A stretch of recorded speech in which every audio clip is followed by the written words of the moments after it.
I'm Lexi. I'm Abby. And I'm Jalen Griffin. And we're going to present on why the University of Hawaii Manoa should host the 2017 Men's Water Polo Championship.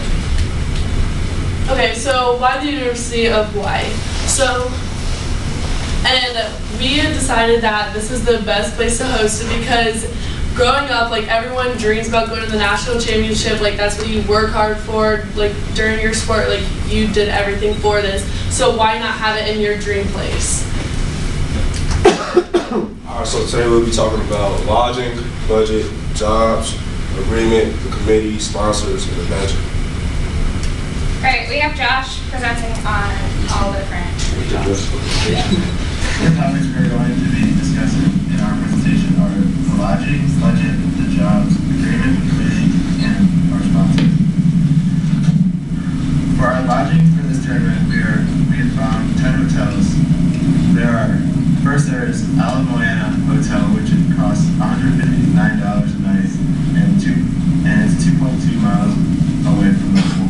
Another hotel there is the Queen Kapiolani Hotel, which is $182 a month and it's 2.4 miles from the pool.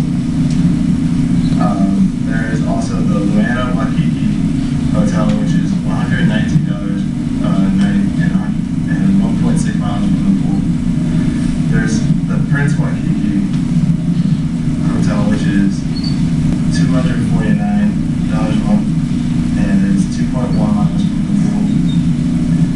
There's Waikiki Resort, which is $134 a night and 1.8 miles from the pool.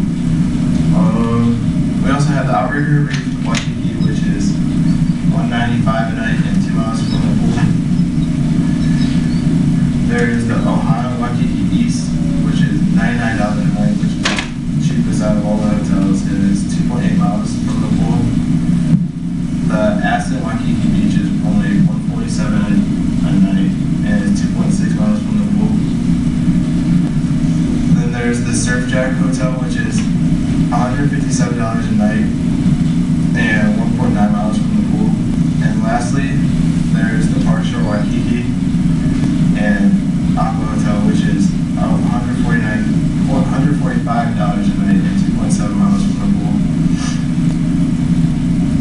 The budget we came up with, it'll cost everything $1.5 million by figuring out how much it would cost for all the different jobs. The championship entails transportation and how it would cost for the home team and all the jobs around it. Alright, so now we're going to show you some hotels, some pictures of them, and how it looks.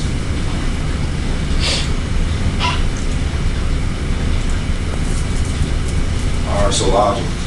Here's the Ala Moana Hotel and Queen Kapiolani Hotel. Here's the Una Waikiki Hotel and Suites Prince Waikiki. This is the Waikiki Resort and Outrigger Reef Waikiki Resort. And this is the Ona Waikiki East and Ashton Waikiki Beach Hotel. This one is the Surf Jack. This is the last one he's talking about, it's the cheapest. It's the Surf Jack Hotel and Swim Club and Park Shore Waikiki Aqua Hotel. I mean, our budget is $1.4 million. It's a little higher than other schools because of the fact we're in Hawaii, where things just cost a lot more. For this budget, we decided to calculate what all the different jobs would cost, all the things at the pool, like having the pool running smoothly, and then for transportation, like the buses and the planes and the people that go with this. Okay, so we're going to start talking about all the jobs that are incorporated in this. Okay, so to start things off, like everything based on like marketing, so like social media. So everyone nowadays are like on their phones or like computers and stuff, like that's how they get their information today. So they would use like Snapchat, Instagram, Twitter, and like YouTube.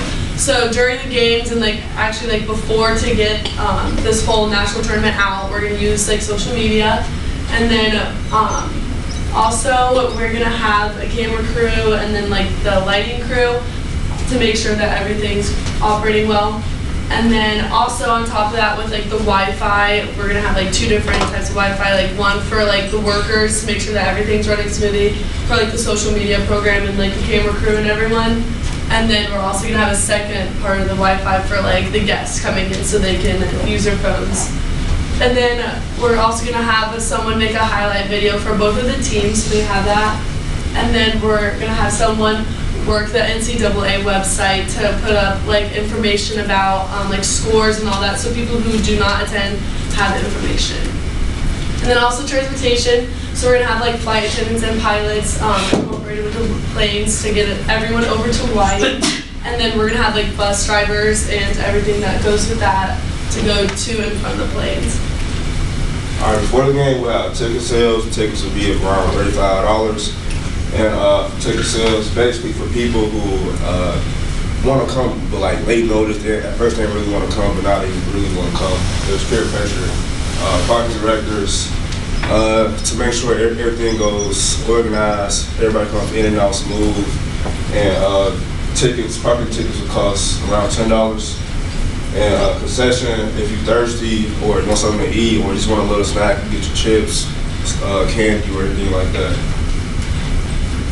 Safety during the game, it'll be security and police, because you know it's a big game, it's a big stage. It's a lot of crazy fans out there, so it's bound to happen like an altercation or anything like that.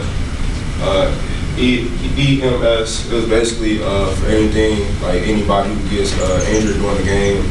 Athletic trainers to take your wrists, take your ankles, and just help any injured player like with cramps or anything like that. The ambulance will be present just in case it's a bigger injury, like a broken leg or anything like that. It will be drug tests just in case any player tries to take any performance-enhancing drugs. And there will be lifeguards just in case any kid like wanders off around the pool and might fall in. All right, during the game, we will have a local school's choir perform the national anthem, and then we'll have local veterans to hold the flag. We'll also have scorekeepers, make sure everything's kept track of, and then we also have a stats crew to also keep everything. And during the game, we'll also have a full maintenance crew to make sure that the chlorine levels are correct and everything. Then we'll have rest to keep the game running smoothly, and we'll have equipment managers to make sure both teams have everything they need for the game. Okay, so these are jobs that most people don't like think about, but we're also going to need mascots for both of the teams to make sure the crowd is like going wild for their team especially. Then we're going to need like a band to also play like before, after, and like during like breaks of the game. And then for like the decorators, it's mostly about like making sure that there's like NCAA like signs everywhere, and then there's like pictures of the teams and like especially like athletes around to make it really seem like an NCAA tournament. Our agreement terms and conditions. Alright, so being in this event, you got to be NCAA D1 men's water polo team. You got to be a full-time college student, which means you take at least 16 credits. You got to meet the academic standards, which means you have to have a GPA of a 2.5 or higher. You got to consent to random drug testing throughout the whole year. And you got to be medically cleared to play, so you can't be concussed or have an injury. Also, you must have followed the team rules all year round, so you cannot play any uneligible players. And no criminal record within a month of the event, so that means you can't be arrested for anything, no traffic stops or no arrest. Alright, the committee.